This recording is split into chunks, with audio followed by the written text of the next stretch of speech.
Hello, Mark. My name is Vivian, and I'm number 24. I'm a freshman. This is a speech from John Hardy, my green school dream. I grew up in a very small village in Canada, and I'm an undiagnosed dyslexic. I had a really hard time in school. In fact, my mother told me eventually that I was a little kid in the village who cried all the way to school. I ran away. I left when I was 25 years old to go to Bali, and there I met my incredible wife, Cynthia. And together, over 20 years, we built an amazing jewelry business. It was a fairy tale, and then we retired. Then she took me to see a film that I really didn't want to see. It ruined my life. Laughter, The Inconvenient Truth, and Mr. Gore. I have 4 kids, and even if part of what he says is true, they are not going to have the life that I had. And I decided at that moment that I would spend the rest of my life doing whatever I could to improve their possibilities. So here's the world, and here we are in Bali. It's a tiny little island, 16 miles by 19 miles. It has an intact Hindu culture. Cynthia and I were there. We had had a wonderful life there, and we decided to do something unusual. We decided to give back locally. And here it is. It's called the Green School. I know it doesn't look like a school, but it is something we decided to do, and it is extremely green. The classrooms have no walls. The teacher is writing on a bamboo blackboard. The desks are not square. At Green School, the children are smiling, an unusual thing for school, especially for me. And we practice holism, and for me, it's just the idea that if this little girl graduates as a whole person, chances are she'll demand a whole world to live on. Our children spend 181 days going to school in a box. The people that built my school also built the prison and the insane asylum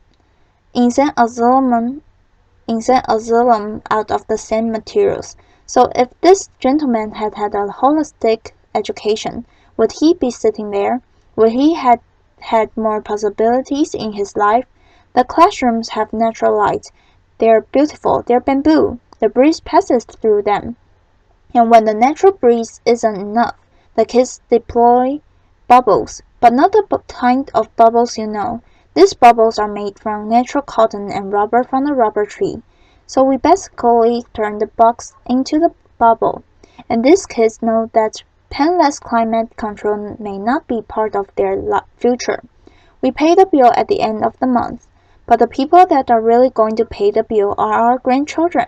We have to teach the kids that the world is not indestructible.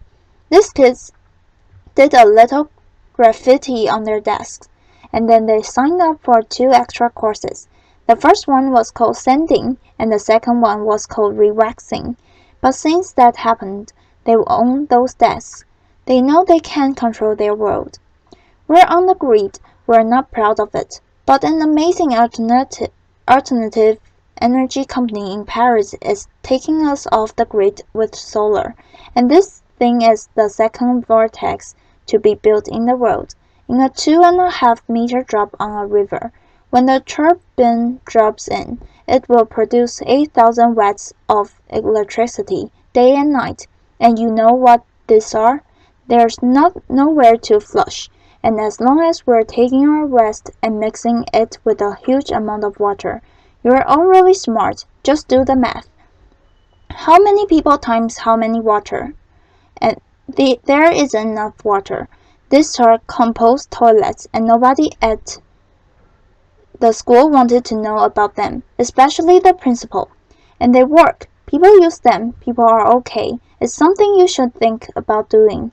Not many things didn't work. The beautiful canvas and rubber skylights got eaten by the sun in 6 months. We had to replace them with recyclable plastic. The teachers dragged giant PVC whiteboards into the classrooms, so we had some good ideas.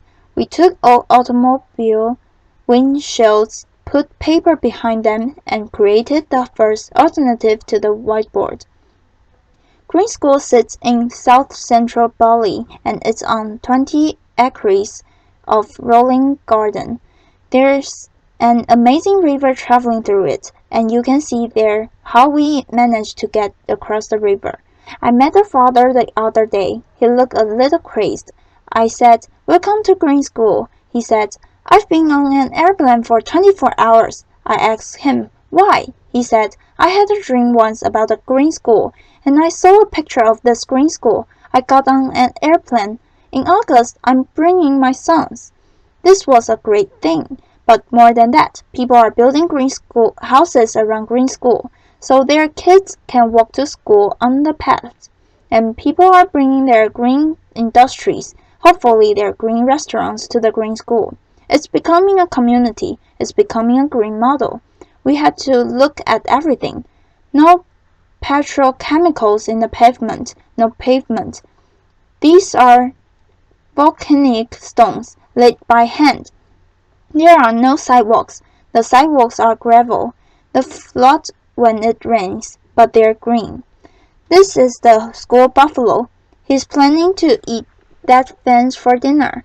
All the fences at Green School are green, and when the kindergarten kids recently moved their gate, they found out the fence was made out of tapioca. They took the tapioca roots up to the kitchen, sliced them thinly, and made delicious chips.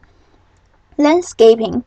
We managed to keep the garden that was there running right up to the edge of each of the classrooms. We dropped them gently in. We made space for these guys who are bullies less black pigs. And the school cow is trying to figure out how to replace the lawnmower on the playing field. These young ladies are living in a rice culture, but they know something that few people know in a rice culture. They know how to plant organic rice. They know how to look after it. They know how to harvest, and they know how to cook it. They are part of the rice cycle, and these skills will be valuable for them in their future. This young man is picking organic vegetables. We feed 400 people lunch every day, and it's not a normal lunch. There's no gas. Local Balinese women cook the food on sawdust, burners using secrets that only their grandmothers know. The food is incredible. Green School is a place of pioneers, local and global, and it's a kind of microcosm of the globalized world. The kids are from 25 countries. When I see them together, I know that they are working out how to live in the future. Green School is going into its third year with 160 children. It's a school where you do learn reading, one of my favorites. Writing, I was bad at it. Arithmetic.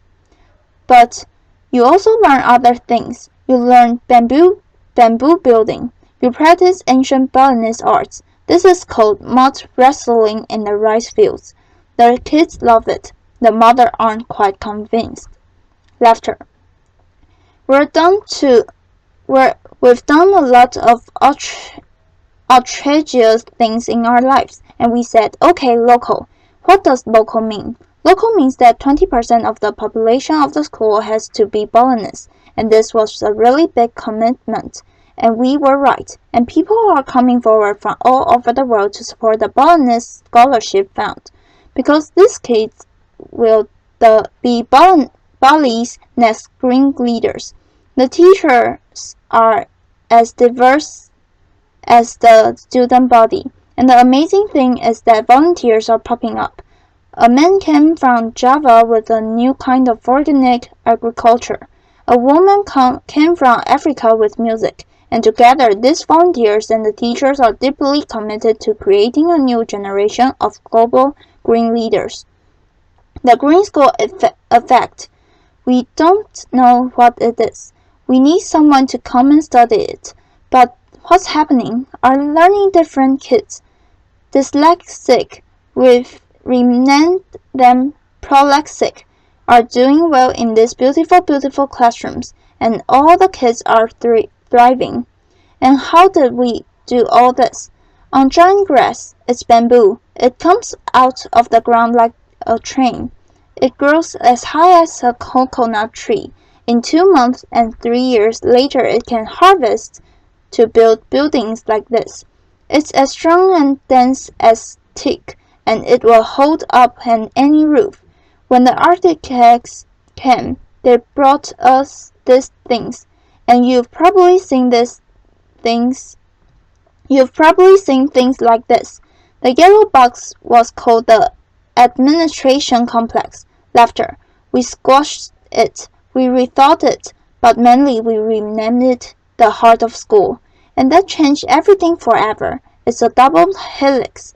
It was administrators in it and many, many other things. And the problem of building it, when the botanist workers saw long reams of plants, they looked at them and said, "What's this?" So we built big models.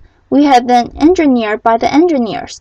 And botanist carpenters like this measured them with their bamboo rulers, selected the bamboo and built the buildings using age-old techniques, mostly by hand. It was chaos, and the botanist carpenters want to be as modern as we do, so they use metal scaffolding to build the bamboo building, and when the scaffolding came down, we realized that we had a cathedral to green, and the cathedral to green education. The heart of school has 7 kilometers of bamboo in it. From the time the foundations were finished, in 3 months it had roofs and floors.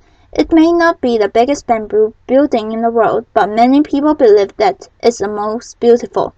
Is this doable in your community? We believe it is. Green School is a model we built for the world. It's a model we built for Bali. And you just have to follow these simple rules. Be local. Let the environment lead and think about how your grandchildren might build. So, Mr. Grew, thank you. You ruined my life. But you gave me an incredible future, and if you're interested in being involved in finishing Green School and building the next 50 around the world, please come and see us. Thank you. Applause.